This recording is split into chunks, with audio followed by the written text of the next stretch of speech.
मोनथिनो लुबैदों जोंनि बर' कालचारनि गेजेरजों जोंनि बर' हारिनि गेजेराव बेफोरबायदि हाबा जानाय जों नुफेराखैमोन। दा बे हाबाया बबेनि? बर'नि दामग्रा खामनि सायाव अर सावनानै हाबा होनाय बेफोरबायदि जोङो मालाबाबो नुफेरनानै मोनाखैमोन। बे हाबाया बबे जायगानि, बबे डिस्ट्रिक्टनि, मा गामिनि, बबे जायगायाव बर'फोरनि हाबाया बेफोरबायदि जायो? थांनाय 6 थारिख शुक्रबारखालि आंनि फिसाला गेदेर इयुनसान ब्रह्मनि गोथार जुलि जादोंमोन। बे गोथार जुलियाव बर' हारिमुनि दामजु खाम सिफुंनि सायाव जयग' मन्दपखौ बानायनानै सावनाय जादोंमोन। बिनि सायाव गोबां गोरोन्थि मोननाय दा मोनथिनो मोनदों। बेनि थाखाय आङो गोरोन्थिनि थाखाय निमाहा बियो। आङो दुलाराय बर' हारिमु आफाद, दुलाराय बाथौ गौथुम आफाद आरो दुलाराय ब्रह्म धोरोम आफाद आरो गासिबो बर' हारिनि मोनफ्रोमबो आफादफोरनिसिम आङो निमाहा बिनाय थाबाय आरो। खुलुमबाय लोगोफोर, बयखौबो आंनि मोनसे गोदान भिडिअ। दा बे समावहाय लोगोफोर नोंथांमोननि सेराव ससियेल मिडियानि दारै मोनसे बिराद गिदिर जाथायखौ लानानै माने भाइराल जागासिनो दङ, नङा होमबा लोगोफोर? फेसबुकनि दारै नोंथांमोना गोबाङा नुदों जानो हागौ। जिहेथु बर' हारिमुनि दागजु खामावहाय सावनानैहाय गोथार जुलि जानायखौ बा खालामनायखौ नोंथांमोना नुनो मोनदों। बेखौनो लानानै दिनै ससियेल मिडियाआव गोबां सोंखारिथिनायखौ जों नुनो मोनदों आरोना लोगोफोर। बेखौनो लानानै दिनै न'खरनि बा जिहेतु हौवा गोदाननि बिमाजों लोगोसे बिफा न'खरनि गासैबोहाय बिथांमोना दिनै नोंथांमोननि सेरावहाय मा बाथ्राखौ लानानै खेंफोरथि होफैखो आरोना लोगोफोर। नोंथांमोना भिडिअखौ जोबजासिम नाय आरो मा जाहोननि थाखाय बिथांमोना दिनै बर' हारिमुनि दागजु खामखौ लानानै बिथांमोना दिनै अर सावनानै जयग' होनायजों लोगोसे बिथांमोना हाबाखौ मानो थाखाय खालामनो गोनां बायद' जादोंमोन। नोंथांमोना भिडिअखौ जोबजासिम नाय, बिथांमोना दिनै नोंथांमोननि सेरावहाय मा थांखि लानानै खेंफोरथि होलांखो आरोना लोगोफोर। थांनाय 6 थारिख शुक्रबारखालि आंनि फिसाला गेदेर इयुनसान ब्रह्मनि गोथार जुलि जादोंमोन। बे गोथार जुलियाव बर' हारिमुनि दामजु खाम सिफुंनि सायाव जयग' मन्दपखौ बानायनानै सावनाय जादोंमोन। बिनि सायाव गोबां गोरोन्थि मोननाय दा मोनथिनो मोनदों। बेनि थाखाय आङो गोरोन्थिनि थाखाय निमाहा बियो। आङो दुलाराय बर' हारिमु आफाद, दुलाराय बाथौ गौथुम आफाद आरो दुलाराय ब्रह्म धोरोम आफाद आरो गासिबो बर' हारिनि मोनफ्रोमबो आफादफोरनिसिम आङो निमाहा बिनाय थाबाय आरो। जाहाथे आङो दा भुल मावफ्लांदोंबाबो इयुनाव जाहाथे रावबो भुल बिदि खालामनो हाया, बेखिनिखौनो आं बुंबाय आरो। दा मन्दपखौ जे खामनि महराव बानायनानै बेयाव आवाथि सावनाय जादों, दा बेखौ नोंथांमोननि न'खरनिफ्रायनो बिथोन होनाय जादोंमोन नामा, जाय बानायग्रा बिथांमोना? बे बिथोन होनाया जाय हौवा गोदान बेनो गावनि गोसोजों बे जिनिसखौ मोजां मोननानै बानायदोंमोन। आंबो नुदोंब्लाबो जेबो अबजेक्सन खालामनाय जायाखै। जिहेथु गथ'आ गावनो मोजां मोननानै बानायदों, फुरथिनि बे गावनि गोथार जुलियाव जाहाथे गोदान सोरजिथायखौ बयबो नुथों साननानै बानायदों जानो हागौ। बेहाय आं अबजेक्सन होनाय जायाखै आरो। बिदि जागोन सानाखैमोन? बिदि गाज्रि रिउमार जागोन सानाखै बा भुल जादों सानाखै आरोखि। गाज्रि नोजोरजों बानायनाय जायाखै? गाज्रि नोजोरजों बानायनाय जायाखैमोन। जिहेथु आंबो बाथौखौनो खुलुमो, जेन'बा बर'नि धोरोमखौनो आंहाबो बाथौ मन्दिर दंखायो।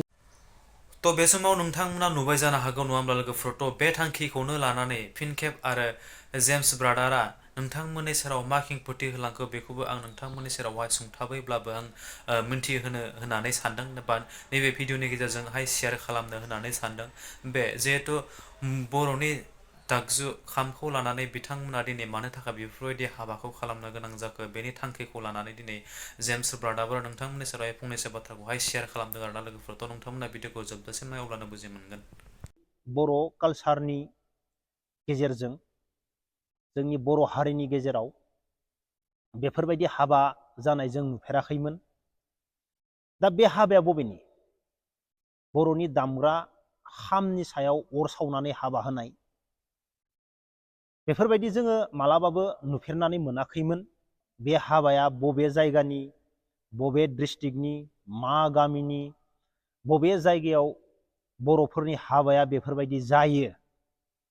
बर'नि दामग्रानि सायाव, खामनि सायाव अर जैग्य होनानै, अर सावनानै बे गोदान नेम नामा ना आगोलनिनो नेममोन, मा साननानै बेखौ बानायदों, मा साननानै बेफोरबायदि बर'नि दामग्रानि सायाव अर सावनानै बा जैग्य सावनानै हाबा होनाय बे बबेनि?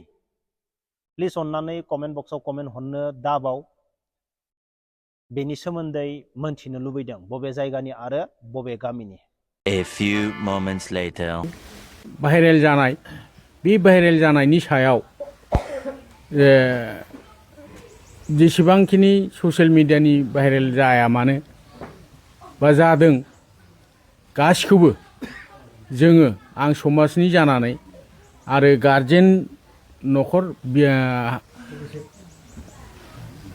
हौवा गोदाननि न'खरनि जानानै लोगोसे बयनिबो जानानै माने आङो निमाहा बिनाय थाबाय आरोखि।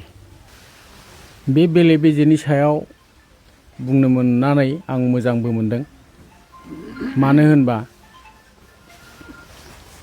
बे आगजुआ जाबाय जोंनि बर' हारिमुनि मोनसे दामलु, मोनसे आगजु, बियो मोनसे जिअ'टेक मोननाय, सिक्रिटि मोननाय मोनसे आगजु जोंनि बर' हारिनि। दा जों जे बे आगजुनि सायावनो जे जोङो जयग' मन्दक होनानै बानायनानै जोङो जयग' होनाय जादों, गोथार जुलिखौ होनाय जादों, बे जोंना भुल जादों आरोखि। जों माबानायाव उनावहाय जोङो बे भाइरेल जानायाव जोङो क्रिटिसाइज खालामनानै हमदांनो मोनफिनदों आरोखि। दा बे भुलनि थाखायनो आङो जे दानि भाइरेल जानाय जे दुलाराय बर' हारिमु आफाद, दुलाराय बाथौ गौथुम आफाद, दुलाराय ब्रह्म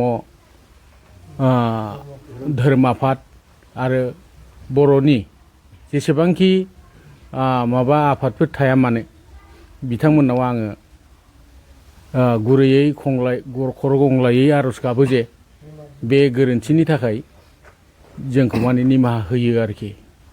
ओमफ्राय बेखौबो आङो बुंनो सानदों, भाइरेल जानायावबो नुनो मोनदों जे एलेखानि खोथा। नंगौ, थिग एलेखा रेभिनिउ भिलेज हिसाबै बरागारि। दा बे बरागारि भिलेजाव 6-7टा गामि दङ सुब्बा। जेरैहाय नैबे दानि बे जाथायनि गामिनि मुङा बरागारि मिडिल, ओमफ्राय दङ बरागारि मख्रापारा, बिनिफ्राय दङ बरागारि मनिसारा, बिनिफ्राय बरागारि नर्थ, बिनिफ्राय बरागारि नारेंगुरि, बरागारि पलासगुरि, ओमफ्राय मुस्लिम बस्ति दङ खलाबारि।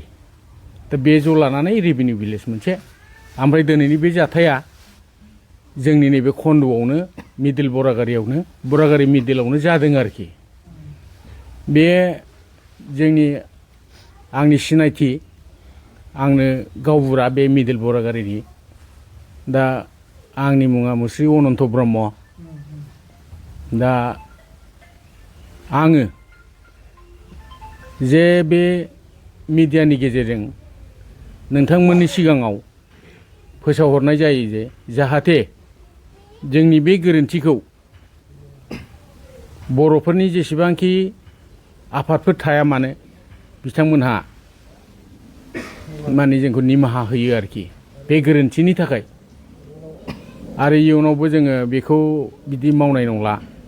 आरो बेखौबो बे मिडियानि गेजेरजोंनो बयखौबो जोंनि सारा बुहुमनि बर'फोरखौ मिथिहोनो सानदों जे जोंनि बे जाथायनिफ्राय जाहाथे दस्राफ्राबो मावनो आगान सुरा, बे आरोखि। बे जिथु गोथार जुलिनि भिडिअ गोसारनाय, बे गोसारनायनि सायाव गोबाङानो कमेन्ट होदों जे न'खरनि मानसिफोरा खेल लास्लाबनो हायासै। गामियाव जिथु गोरों गोरा मानसि थायो, दैदेनगिरि थायो, बिथांमोना बेखौ नुनानै मानो बादा होदिया, बेबायदि गोबां बाथ्रा ओंखारदों।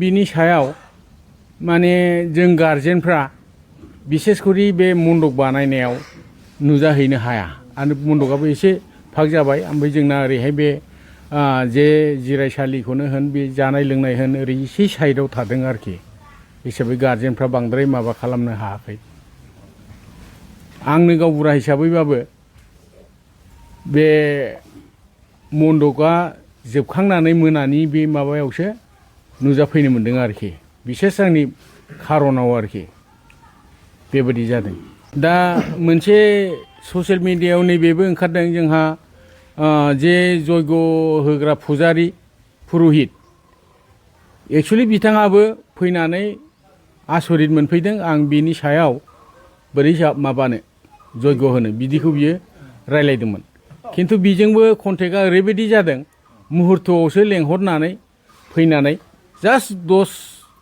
8-10 मिनिट बिनि गेजेराव बे फैनानै नुफैनानै बेखौ गावबो आसरित मोनदों आरोखि होमबाबो टाइम गैला ओमफ्राय 8थायावनो लग्नआबो बेखौ हमथारनांगौ बेलायाव माने न'खरनिफ्रायनो होननाय जाबाय आरोखि दे माबा दिनै सावदिनि टाइमा लग्न जाबाय जुरिदो बे बेलायाव बियो पुरहितआबो गावबो मन्त्र मा मन्त्र रायख'खो मन्त्र रायख'नानै बन जाबनाय जादों आरोखि बेनिफ्राय आराम्भ खालामनाय जादों दा बे मिडियानि गेजेरजोंनो जा बुंनांगौ बेखौनो निमाहा बिनानै गासिबो जे बर' माहारिनि आफादफोर बिथांमोना जाहाथे निमाहा होयो बेखौ खुलुमनानै निमाहा बिनाय जाबाय आरोखि आं बे बुंनायजोंनो दिनैनि बे ससियेल मिडियानि बे फोसावनायखौ फोजोबनाय जाबाय बे रिकुवेस्ट दानि जे टाइम बाय टाइम जे भाइरेल जागासिनो दङ बिभिन्न माने माबानिफ्राय संगठननिफ्राय आफादनिफ्राय जाहाथे बिथांमोनहा आरो भाइरेल खालामला बेखौ जोङो न'खरनि आरो जोंनि बरागारि समाजनि जानानै आङो निमाहा बिनानै